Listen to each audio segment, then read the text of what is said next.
Pastor Isaías, por gentileza, nós vamos ouvir a palavra do Senhor, amém? Diga comigo assim: eu creio que Deus tem uma palavra para o meu coração nessa noite, amém? Pastor Isaías, que bom, que alegria conhecê-lo, né? Estou conhecendo hoje, viu, gente? Né?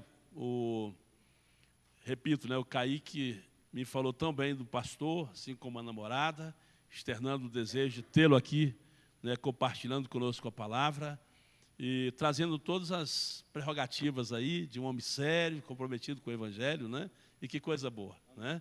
Vamos recebê-lo mais uma vez. Seja bem-vindo em nome de Jesus. Mais uma vez, seja bem-vindo em nome de Jesus. Amém? Estenda suas mãos, nós vamos orar, crendo que Deus tem uma palavra para o nosso coração. Amém? Deus, nós temos já podido, ó Pai amado, nessa noite, cantar, ministrar, louvar ao Senhor, ó Deus, adorando o Teu nome, ó Deus, e agora, Pai, nós temos certeza que o Senhor haverá de falar ao nosso coração.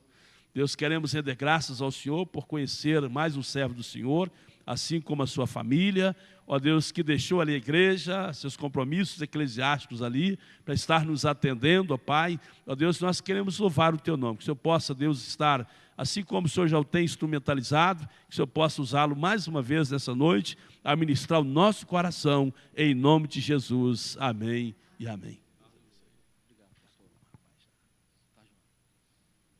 Bom, cumprimento a igreja com a paz do Senhor Jesus. É um grande prazer estar aqui com os irmãos nessa noite. Já foi apresentado as pessoas que estão comigo, a minha esposa Roberta, a irmã Vera, a Nayara, a Nayane, que são membros do nosso ministério há quase 10 anos, que caminham conosco ali. E eu quero externar aqui a minha alegria de estar aqui presente e compartilhar a santa palavra do Senhor Jesus. Sou pastor da Igreja Batista há 16 anos no bairro Tijuca. E é o suficiente, nós vamos falar de Jesus Cristo, né? Convido a igreja a abrir a sua Bíblia no texto de a carta de Paulo, a primeira carta de Paulo à igreja de Corinto, no capítulo 11. E dentro da oportunidade que me foi dada, eu gostaria de compartilhar com vocês, com toda a igreja, acerca da ceia do Senhor, da sua relevância, da sua importância, dos seus efeitos na vida daquele que a compreende com sincero coração, e, é claro, através da luz das Escrituras. Então, nós faremos a leitura no capítulo 11 de 1 Coríntios, dos versos 17 até o 34, faremos a leitura integral, porque a carta de Paulo ela trata sobre muitos assuntos, dos variados possíveis, mas com foco hoje no tema que eu decidi, segundo a opção, segundo a oferta, né, e a necessidade da ceia. 1 Coríntios, capítulo 11, verso 17 em diante. Deixa eu ver se a tradução está igual a minha aqui. Vou fazer a leitura pela telão aqui. Nisto, porém, que vou dizer-vos, não vos louvo, porquanto vos ajuntais não para melhor, senão para pior. Porque antes de tudo ouço que, quando vos ajuntais na igreja, há entre vós dissensões, e em parte eu creio. E até importa que haja entre vós heresias, para que os que são sinceros se manifestem entre vós. De sorte que, quando vos ajuntais num lugar, não é para comer a ceia do Senhor. Porque comendo, cada um toma antecipadamente a sua própria ceia, e assim, um tem fome e o outro embriaga-se. Não tendes porventura, vem uma repreensão de Paulo, não tendes porventura casas para comer e para beber? Ou desprezai a igreja de Deus e envergonhais o que nada tendes? Que vos direi? Louvar-vos-ei? Nisso não vos louvo. Porque eu recebi do Senhor o que também vos entreguei, porque também os ensinei, que o Senhor Jesus, na noite em que foi traído, tomou o pão E tendo dado graça, o partiu e disse: tomai e comei, isto é o meu corpo, que é partido por vós, fazeis isso em memória de mim. Semelhantemente, também, depois de cear, tomou o cálice, dizendo: este cálice é o novo testamento no meu sangue, fazeis isso todas as vezes que beberdes em memória de mim.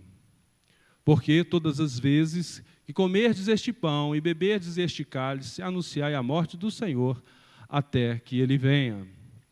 Portanto, qualquer que comer este pão ou beber o cálice do Senhor indignamente, será culpado do corpo e do sangue do Senhor. Examine-se, pois, o homem a si mesmo, e assim coma deste pão e beba deste cálice. Porque o que come e bebe indignamente, come e bebe para a sua própria condenação, não discernindo o corpo do Senhor. Por causa disso, há entre vós muitos fracos e doentes, e muitos que dormem. Porque, se nós nos julgássemos a nós mesmos, não seríamos julgados. Mas, quando somos julgados, somos repreendidos pelo Senhor, para não sermos condenados com o mundo.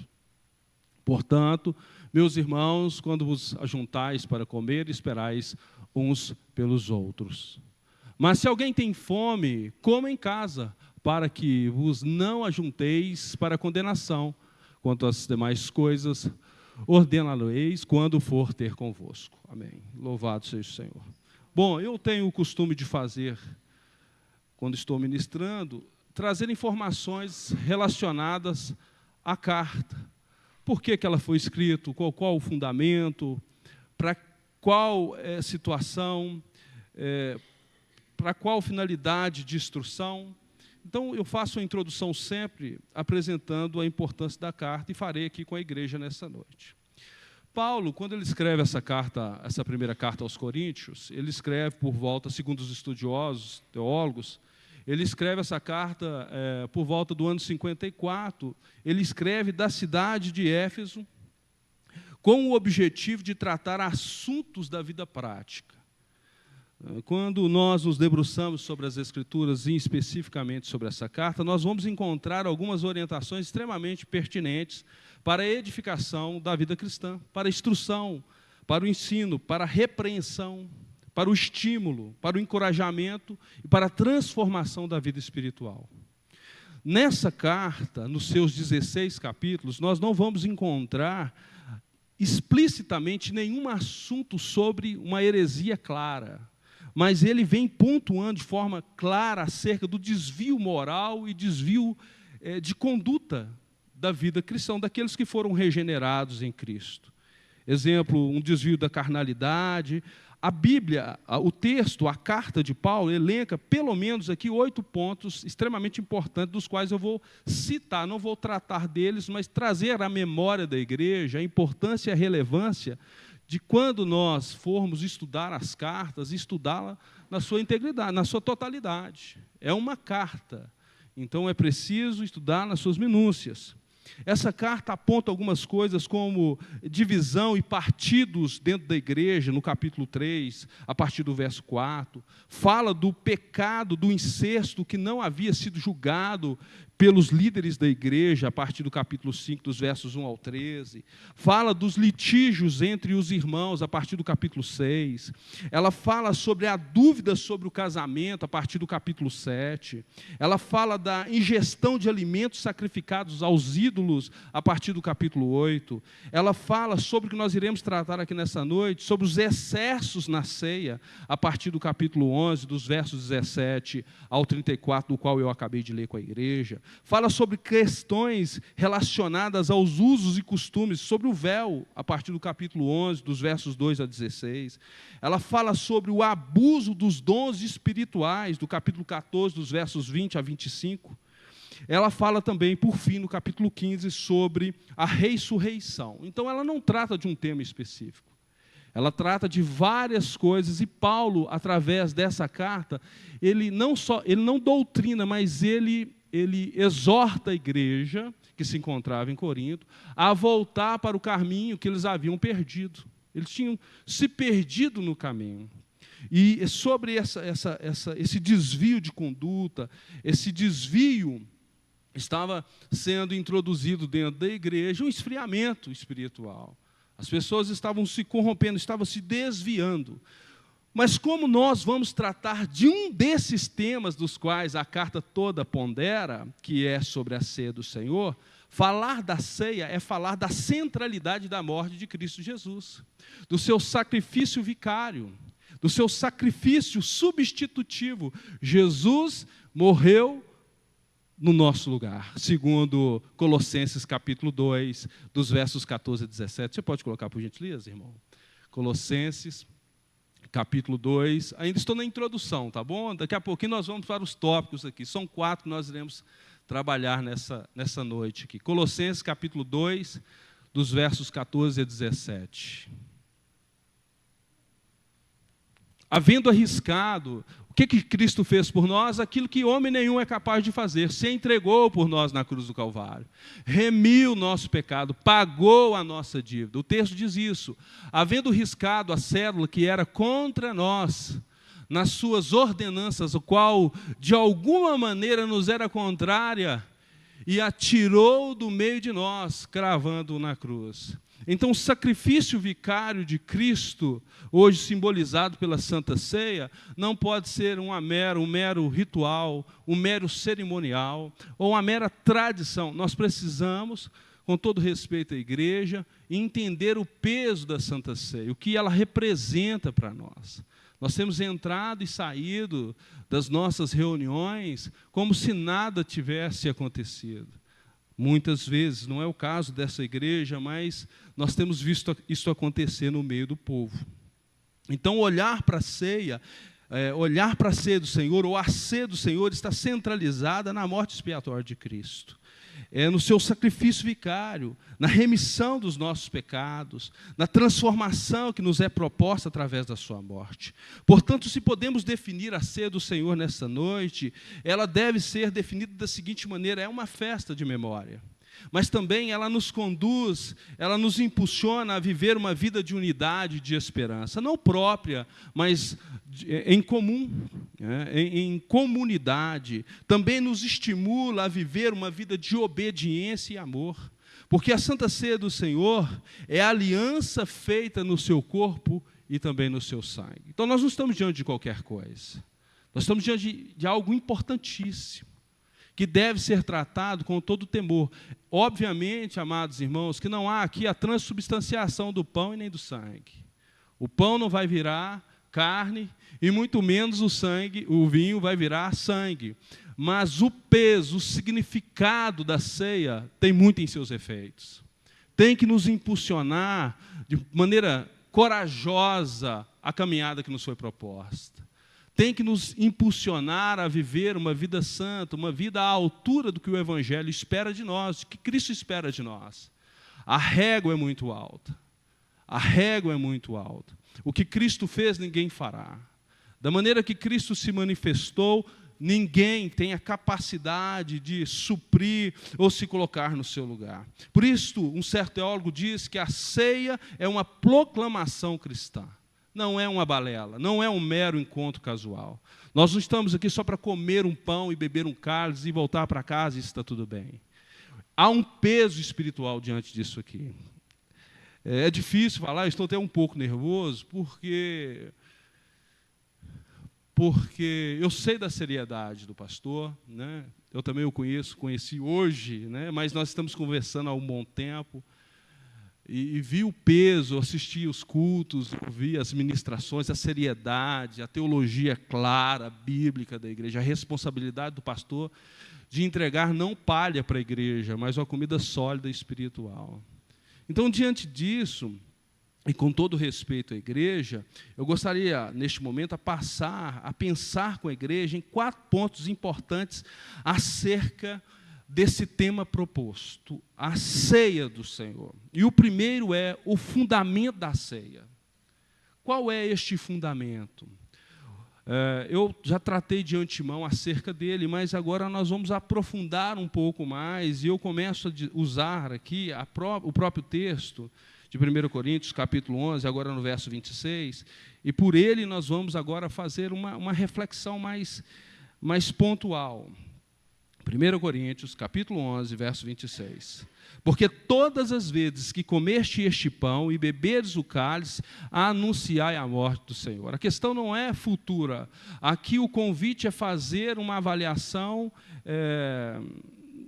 na estrutura da promessa, na estrutura do sacramento. O Senhor está nos convidando a olhar para trás.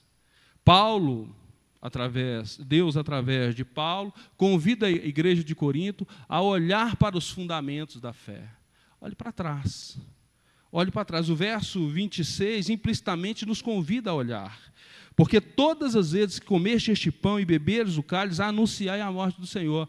E o que é olhar para trás? Nós poderíamos transcender aqui a questão do Novo Testamento, ir para o Velho.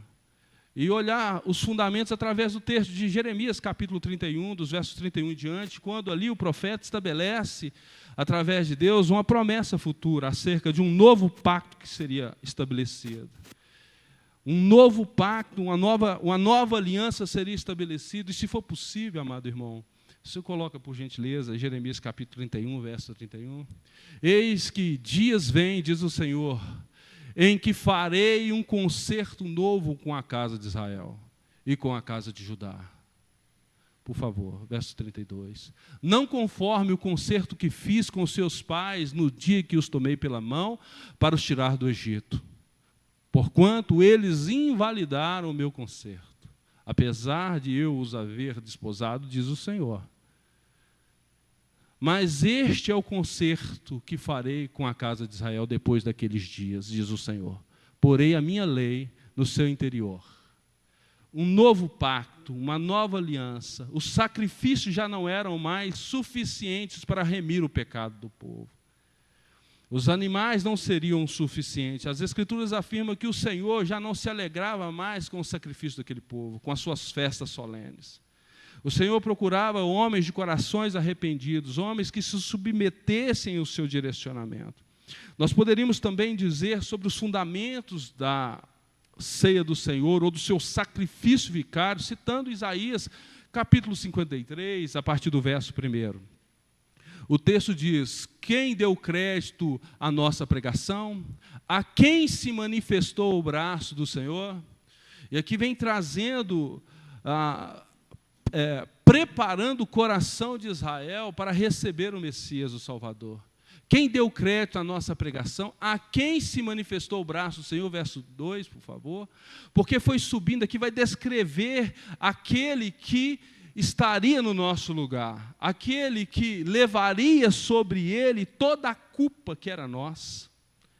Aquilo que eu acabei de ler com vocês na introdução, Colossenses capítulo 2, aquele que anula todo o escrito de dívida que constava contra nós, aquele que nos dá aquilo que homem nenhum poderia dar, libertação, salvação plena. Então, olhar para os fundamentos da fé é extremamente importante. Olhar não só para esse cerimonial, né, esse sacramento que está diante dos nossos olhos, de maneira simplória. É preciso transcender aqui essa mesa posta, voltar de fato às origens daquilo que pode transformar a nossa vida. Os fundamentos também nos dão a ideia de olhar para trás, porque sem Cristo nada somos, sem Cristo estamos perdidos. Comer o pão e beber o cálice é olhar para a cruz de Cristo e anunciar a sua morte. Comer o pão e tomar o cálice é olhar para Cristo e a sua morte. É lembrar que por meio dele, somente por meio dele, nós podemos desfrutar de uma liberdade plena, como também descreve Paulo quando escreve à igreja de Éfeso. Efésios capítulo 2, dos versos 1 ao 5, nos dá a ideia de como nós éramos sem Cristo e o que nós nos tornamos por causa do sacrifício vicário de Cristo. Novas criaturas, libertos do império das trevas, transformados e regenerados, não para nós mesmos, mas para Ele, para servi-lo à altura daquilo que Ele estabeleceu. O texto diz isso. E vos vivificou, estando vós mortos em ofensas e pecados, em que noutro tempo andastes segundo o curso deste mundo, segundo o príncipe das potestades do ar, do espírito que agora opera nos filhos da desobediência, entre os quais todos nós também antes andávamos nos desejos da nossa carne, fazendo a vontade da carne e dos pensamentos, e éramos, por natureza, filhos da ira, como os outros também. Então, olhar para os fundamentos é entender o que Cristo fez naquela cruz, entender o que nós alcançamos em Cristo Jesus, e o que nós alcançamos em Cristo Jesus foi uma regeneração plena, uma transformação plena, de dentro para fora, não de fora para dentro. O Senhor mudou os nossos caminhos, mudou a nossa vida, mudou a nossa forma de enxergar tudo ao nosso redor. Bom, o segundo tópico que eu quero trabalhar com a igreja também está aí no verso 26, mas o tópico diz o seguinte: a ceia do Senhor aponta, uma vez olhando para trás, entendendo os seus fundamentos, alinhando-se com essas verdades das Escrituras, compreendendo que nós nos tornamos em Cristo Jesus, nós precisamos seguir para alguma direção.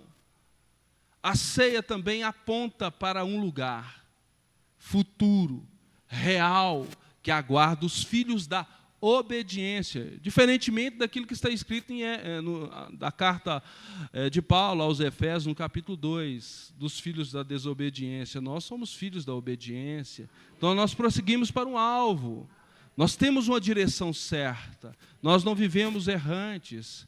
Então, tratando sobre esse verso 26, com o segundo tópico, falando sobre a eternidade. A ceia aponta para a eternidade. Cear não é um ato comum, não deve ser mais recebido por nós ou exercido por nós como uma mera cerimônia, um ato qualquer. Comeu e tudo se resolve. Ou nós nos santificamos aqui hoje para cearmos com Cristo, mas amanhã há um desvio de conduta, há um desvio moral, há um regresso na caminhada. Obviamente, nós somos homens falhos, nós vamos cair sim, nós somos totalmente dependentes do Senhor, nós não somos capazes de dar um passo no caminho da santidade se Deus não segurar nas nossas mãos. Isso é claro, não está aqui um super-herói, e também a ideia não a ideia nessa mensagem não é levar você a um nível de religiosidade extrema. Pelo contrário, é trazer sobre os nossos corações uma reflexão verdadeira, que possa produzir algo que mude os nossos pensamentos, que mude a nossa forma de enxergar o que nós prestamos a Deus, ou o que nós declaramos com os nossos lábios ao Senhor. Então, o segundo tópico tem essa ideia de levar você a entender que, olhando para trás, quando você redireciona a sua vida à luz das Escrituras, há um caminho a percorrer, há um alvo definido. E sobre isso, vou ler novamente o verso 26, que diz: porque todas as vezes que comeste este pão e beberdes este cálice, anunciai a morte do Senhor. A segunda parte aqui é o que fala da eternidade, até que ele venha. Até que ele venha. A ceia aponta para a segunda vinda de Cristo. Até que ele venha. É o que foi cantado aqui nas ministrações. Um louvor cristocêntrico, do início ao fim. Algo precioso, algo raro dentro das igrejas, que não tem a finalidade de massagear o ego de ninguém, mas conduzir-nos a uma verdade incontestável, de que Cristo é Rei, que nós vivemos para Ele, que somos propriedade dEle. Ter essa cultura de entendimento, ter essa compreensão, muda toda a rota da nossa vida. As nossas perspectivas humanas são destruídas diante dessa verdade. Nós não estabelecemos metas, nós vivemos a vontade de Deus. Obviamente, nós somos organizados como cristãos, é preciso ser. Mas o nosso desejo, a nossa carne, ela não toma as rédeas da nossa vida. Ela não nos guia. Nós somos guiados pelo Espírito do Senhor a buscar aquilo que é eterno. O verso 2 aponta para essa verdade. A ceia aponta para a segunda vinda de Cristo, a esperança do cristão. Filipenses capítulo 2, irmão, por gentileza, verso 20 a 21, nos dá também essa ideia. Porque a ninguém tenho de igual sentimento que sinceramente cuide do vosso estado. Porque todos buscam o que é seu e não o que é de Cristo. A exortação aqui de Paulo à igreja que se encontrava na cidade de Filipe, aos filipenses, é: redirecione. Entenda o que vocês se tornaram em Cristo Jesus. Busque aquilo que é dele. É a oração, é todo o ensinamento de Cristo. Se resume em buscar Deus em primeiro lugar. Nós estamos renegociando, nós estamos alterando a rota quando nós permitimos que os nossos corações nos guiem. O texto de Jeremias, me parece que capítulo 17, verso 9, diz que enganoso é o coração do homem e desesperadamente corrupto, quem o conhecerá? Se permitirmos que a nossa carne dite os caminhos, estabeleça os requisitos, iremos perecer. Nós precisamos nos educar, nós precisamos nos alinharmos à verdade de Cristo e buscar sempre a sua vontade em primeiro lugar. Um certo teólogo chamado William, me desculpe a pronúncia aqui, mas é MacDonald, ele diz: a ceia do Senhor é o elo entre as suas duas vindas, o momento de uma é a garantia da outra. A ceia do Senhor é o elo entre as suas duas vindas. A sua primeira vinda estabelece a remissão, estabelece o pacto. A sua segunda vinda faz o quê? Finaliza, consuma o pacto. Ele vem e busca o seu povo.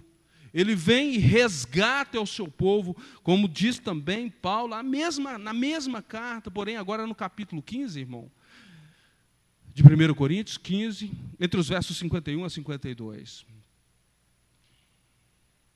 Eis que vos digo um mistério. Na verdade, nem todos dormiremos, mas todos seremos transformados. No momento, num abrir e fechar de olhos, ante a última trombeta. Porque a trombeta soará, e os mortos ressuscitarão, incorruptíveis, e nós seremos transformados. O segundo tópico nos leva a entender que há uma eternidade nos aguardando. A Santa Ceia, aquilo que Paulo transmite à igreja que se encontrava em Corinto,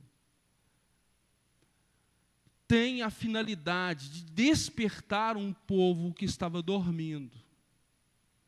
Um povo que não se atinou para as verdades. Um povo que estava se amoldando novamente àquela cultura que havia sido arrancada do meio deles através do cristianismo.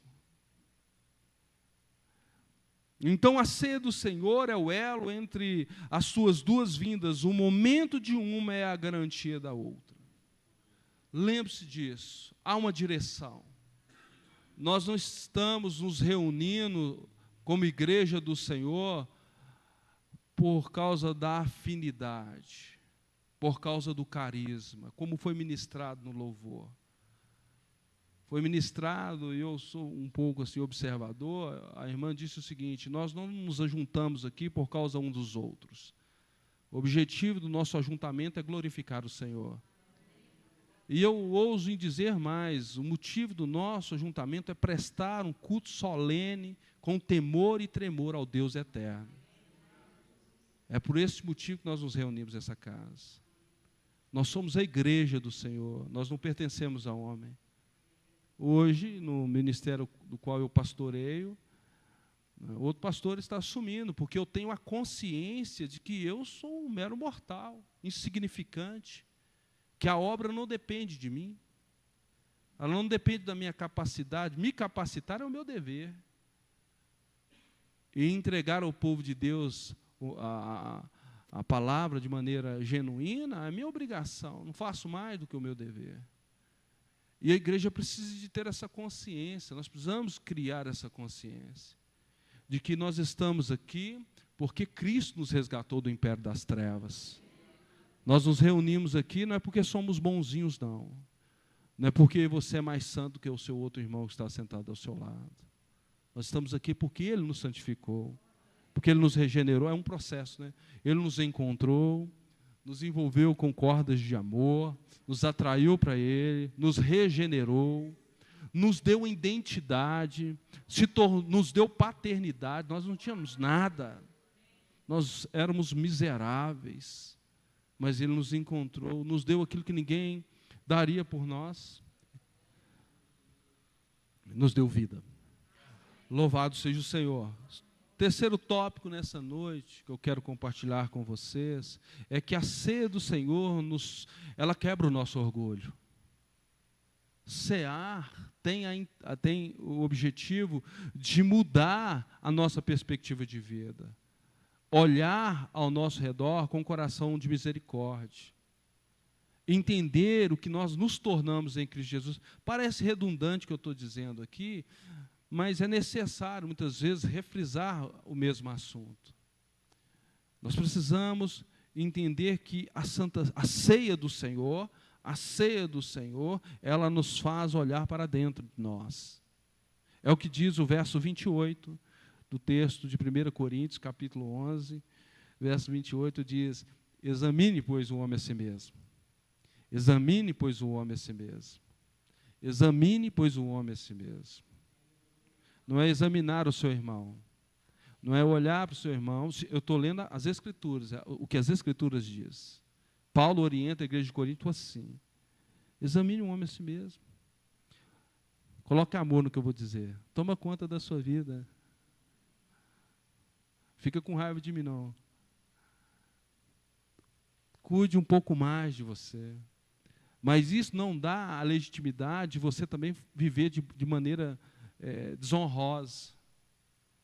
Isso não deve ser escudo para que você utilize dele para continuar com a vida relaxada. Porque nós precisamos também entender que somos testemunhas de Cristo sobre a terra, né, pastor? Então, a orientação de Paulo não é munir você de armas para uma autodefesa. A intenção de Paulo...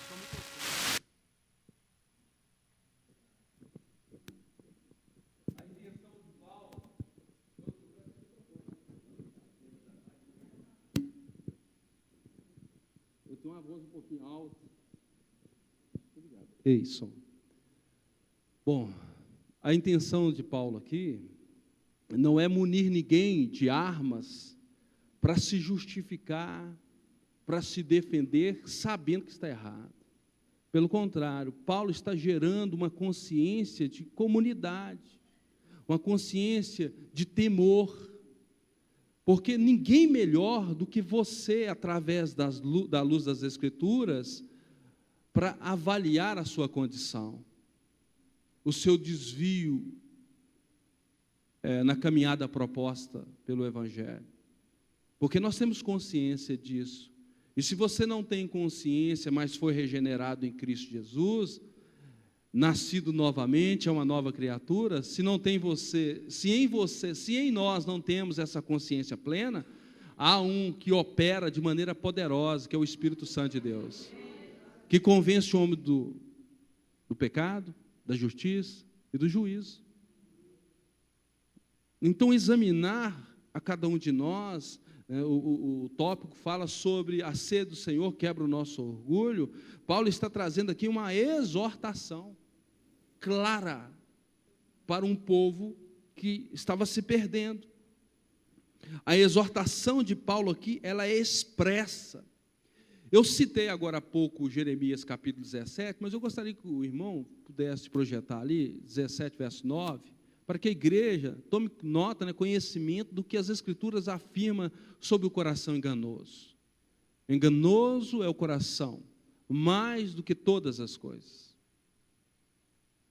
Se nós não olharmos para dentro de nós, tendo as Escrituras como lente, nós não vamos enxergar nada. Se ela não for o esteio, se ela não for o alicerce, se ela não for os pilares, nós vamos olhar para dentro e não vamos encontrar defeito nenhum. Mas se ela for o instrumento para te nortear, elucidar, abrir a sua visão, fazer que as escamas do engano que estão sobre muitos olhos caiam, nós não vamos enxergar essa verdade, não. E a verdade diz isso. Enganoso é o coração do homem mais que todas as coisas. E diz mais, diz que ele é perverso. Essa é a nossa condição sem Cristo. Nós somos maus por natureza. Temos origem na depravação total. Se não fosse por intermédio do resgate de Cristo, lá estaríamos ainda, perdidos, sem direção. E diz mais, quem o conhecerá? Ele nos trai, o nosso coração nos engana, o coração inflama com mentiras vestidas de verdade. O coração, ele inflama com mentiras vestidas de verdade. Quem o conhece? Aquele que nos chamou para desfrutar de um pacto. Aquele que remiu todos os nossos pecados. Aquele que estabeleceu um caminho sólido para nós percorrermos. Um caminho que é claro, não um caminho de obscuridade. Não um caminho que nele há intempéries provocados pelas obras do inimigo das nossas almas. Um caminho sólido, um caminho guardado, que uma vez ingressados nesse caminho, vamos percorrer de maneira segura, podemos confiar, não temos o que temer, porque aquele que nos fez a promessa de que voltará é fiel, é o Senhor da glória. Paulo descreve a carta aos Coríntios, dizendo que, mesmo sendo Deus, não teve por usurpação ser igual a Deus. Ou seja, o que João diz na epístola de João, ele fala sobre o verbo que se fez carne e habitou entre nós. Nós estamos tratando aqui acerca do Deus vivo, aquele que a morte não pôde manter-lo aprisionado. Quem o conhecerá? Quem o conhecerá? Verso 10, por favor. Diz, o Senhor o conhece. O Senhor conhece o seu coração. Sabe aquela historinha que muitas vezes nós contamos quando estamos num desvio de conduta? Nós estamos mais frágeis, queremos justificar os nossos pecados. Aquela historinha assim, Deus conhece o meu coração? Não está errado não. Mas quando falar isso, fale com temor e com tremor. Sabe por quê? Porque você não está dando peso adequado ao que você está dizendo. Porque se nós sabemos que estamos no pecado e nós justificamos dizendo que Deus irá me justificar estando em pecado, nós corremos um sério risco de sermos achados fora. Então, esse discurso não pode emplacar os nossos corações. Não pode ser uma autodefesa para nós. Deve ser para nós motivo de temor, de pavor. Ora, diante de Deus, eu não posso me esconder. Ele conhece o meu coração. E o que nos resta é nos arrepender. O que nos resta é quebrar o nosso orgulho. O que nos resta é estar aos pés do Senhor, confessando os nossos pecados com sincero coração. A ceia do Senhor nos remete a essa verdade, nos desperta para essa realidade, que não pode ser negociada. E o texto continua dizendo, eu, Senhor, esquadrilho o coração e provo os pensamentos. A consequência, olha a consequência, na parte B. E isso para dar a cada um segundo os seus caminhos e segundo o fruto das suas ações. Então o negócio é sério, né, pastor? Nós não podemos, amados irmãos, com todo respeito, peço licença ao pastor, romantizar a Santa Ceia. Mas também nós não podemos elevá-la ao nível da qual ela também não foi proposta, de se tornar um mero rito dentro da igreja, ou levar você a uma consciência de que exercer isso aqui, levar você à consciência, ou te estimular a exercer isso aqui, num mero sentido de religiosidade. Nós precisamos ter a consciência certa do que nós estamos fazendo, para que, ao exercê-la, ao tomar, ao participar, nós possamos desfrutar daquilo que ela propõe, que é quebrar todo o nosso interior e mudar a rota da nossa vida. Repito, para dizer de maneira clara à igreja, ao invés de examinar e julgar a vida alheia, nós precisamos examinar as profundezas dos nossos corações e, uma vez observando, à luz das Escrituras, nos amoldar a verdade de Cristo. É o que nós precisamos fazer nessa noite. Examinar com sincero coração, sem reserva, sem defesa, sem autodefesa. Mas ele diz algo mais importante também, que a partir do momento que você examinou com consciência pura, a partir do momento que você examinou com hombridade, com sinceridade, ele não está dizendo para você não tomar. Ele está dizendo o contrário. Ele está dizendo assim, examine, corrija, mas não deixe de participar. É o que o texto diz. Vamos para o texto? O texto diz isso. Olhe comigo aí no verso 28 de 1 Coríntios. Examine-se, pois, o homem a si mesmo, e assim, com a consciência sã, pura, sincera, não provocativa, não tente Deus, né? Assim, não provocativa. Sei, ele diz isso. Ele diz: examine, pois, o homem a si mesmo, e assim coma deste pão e beba deste cálice. Paulo não está privando os da comunidade a não tomar a ceia, a não participar do corpo. Ele está gerando a consciência sã, refazendo a rota daquele povo que havia se perdido.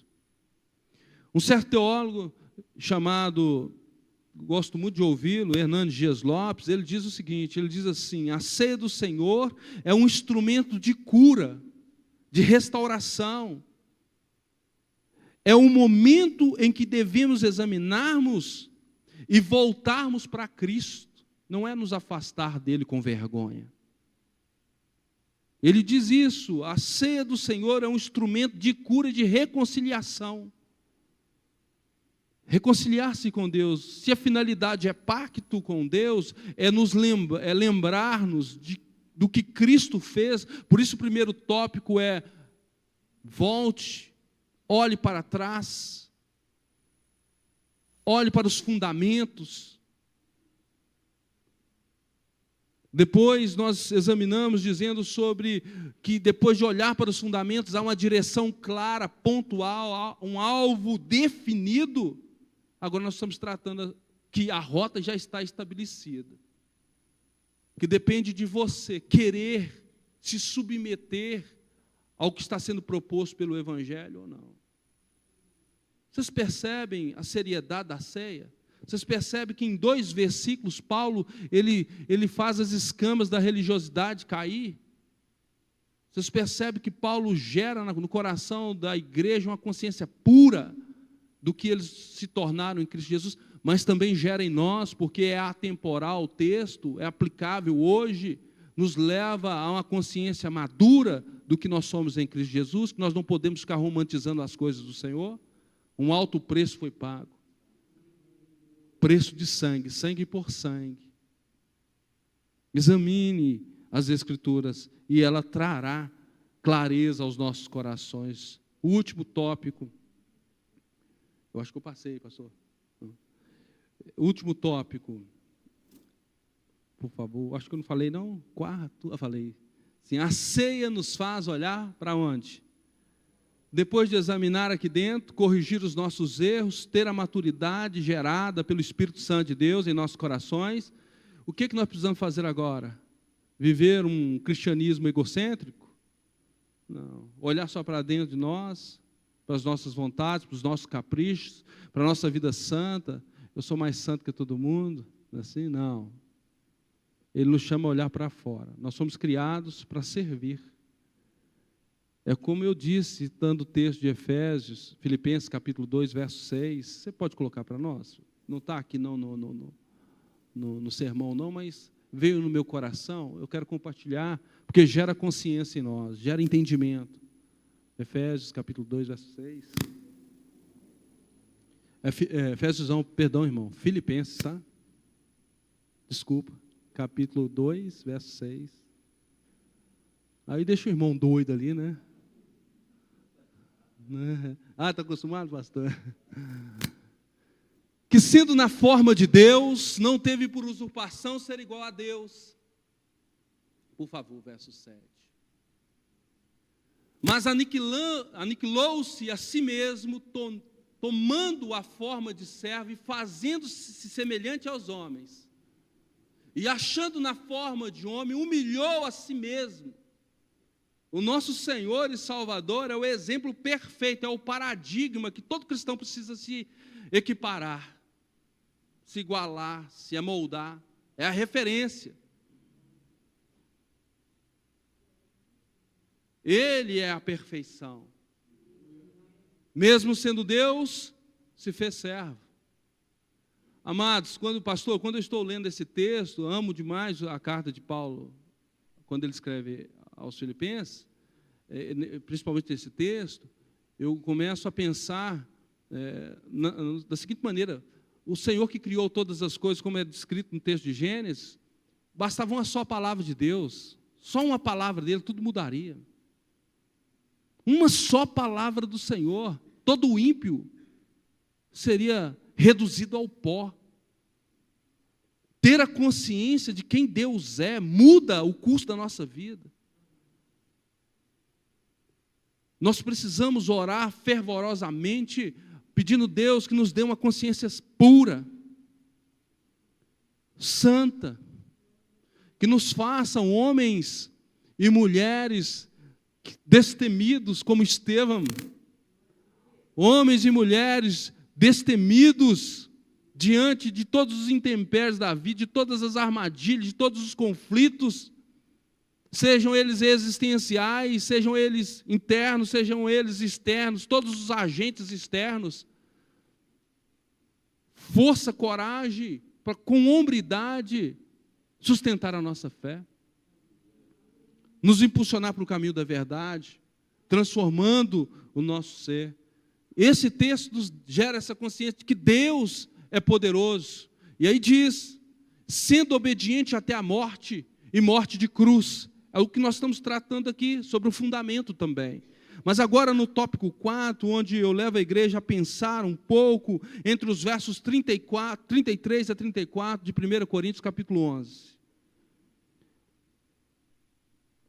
Pensando sobre o que, pastor? Pensando sobre a ceia do Senhor nos faz olhar para fora.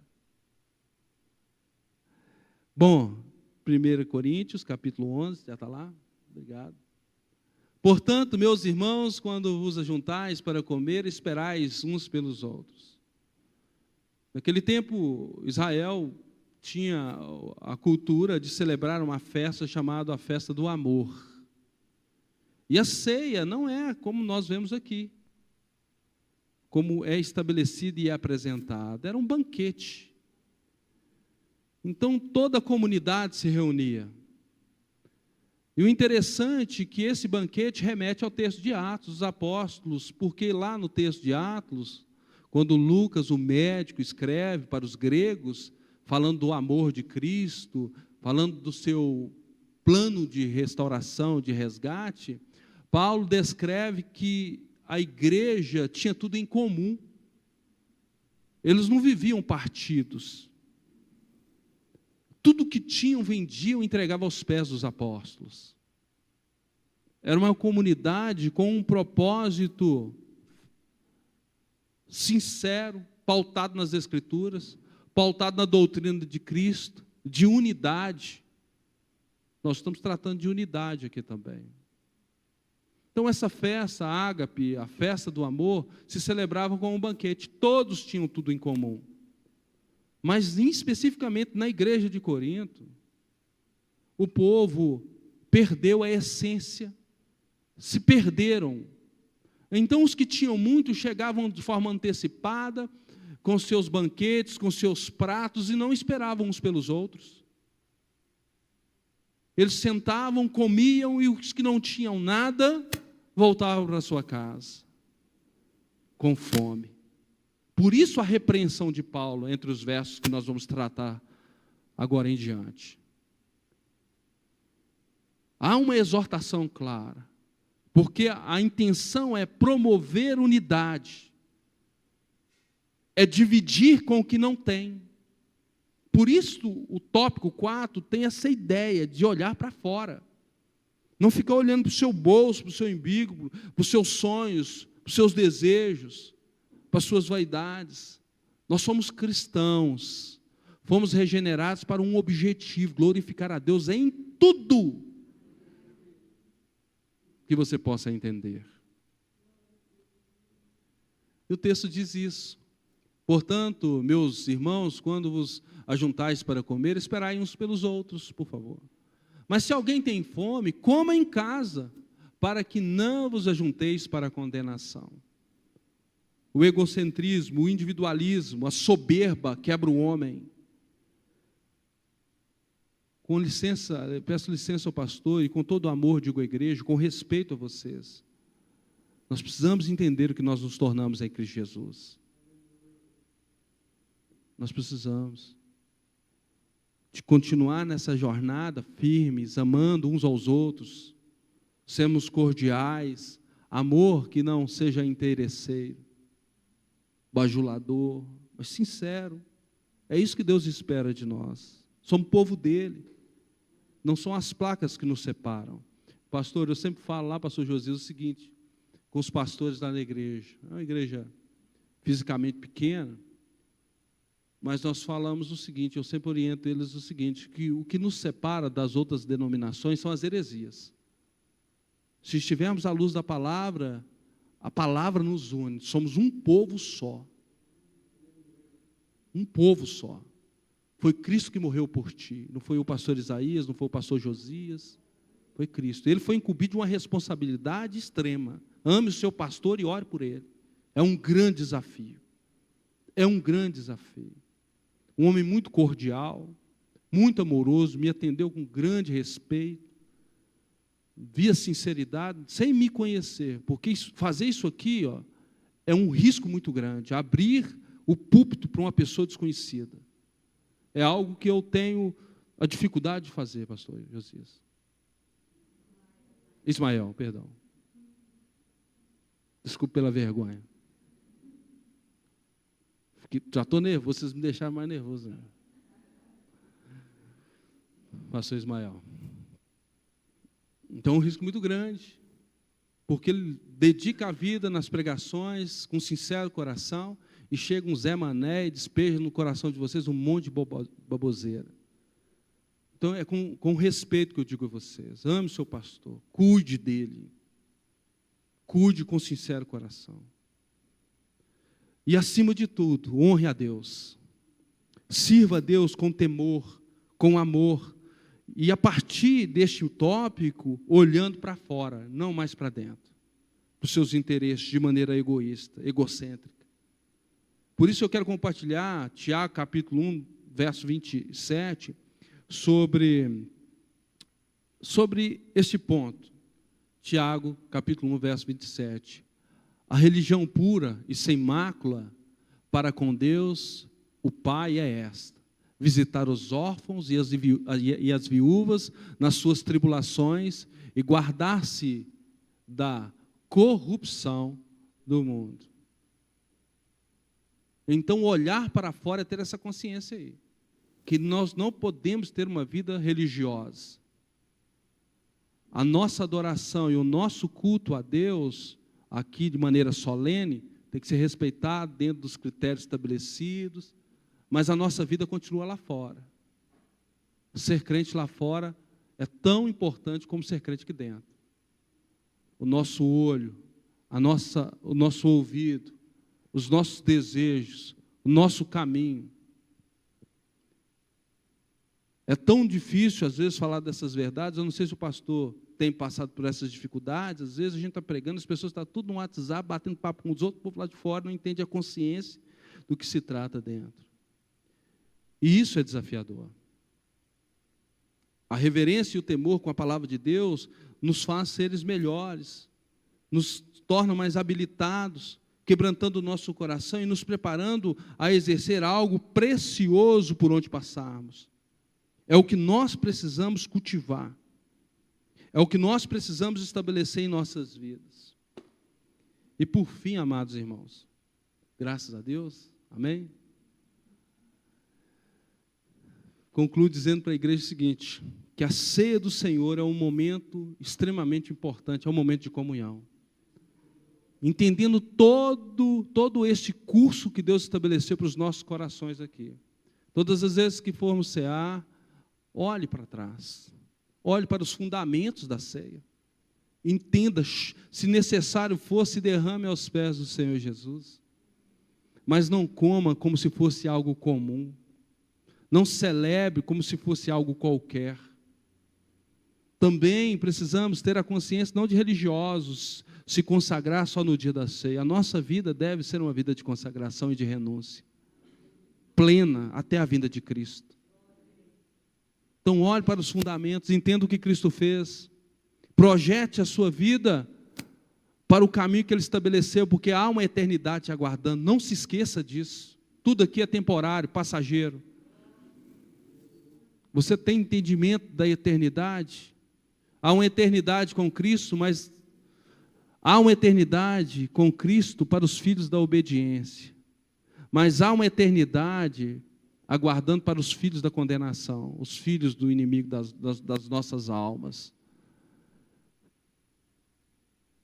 os filhos do diabo. Tenha essa consciência. Nós não podemos continuar brincando de cristãos. A ceia do Senhor é um momento de comunhão, somos todos membros de um só corpo. É por isso que nós viemos, quando ele falou, pastor, vai ser Santa Ceia, eu me senti honroso de estar aqui com os irmãos. A nossa lá nós celebramos o segundo domingo. Mas estar com os irmãos aqui é um motivo de privilégio para mim. Então tenha essa consciência que nós somos um só corpo em Cristo. E nesse corpo a cabeça é Ele. É Ele que dirige os nossos passos, governa a nossa vida, transforma os nossos pensamentos.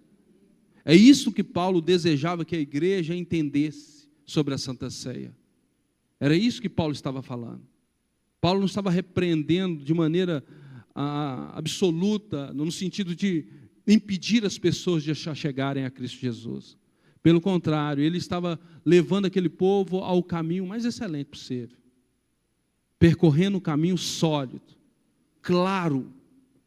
É isso que as Escrituras nos ensinam. Então, lembre-se disso. A ceia do Senhor, disse um certo teólogo também, eu gosto muito de ler algumas coisas, ele diz o seguinte, na ceia os céus e a terra se tocam. Na ceia, os céus e a terra se tocam. Há um pacto com Deus. Quando celebramos aqui, nós estamos mais perto de Deus do que nunca. Tudo está claro e visível aos olhos do Senhor. Amém? Essa é a mensagem, que Deus nos abençoe nessa noite. Obrigado.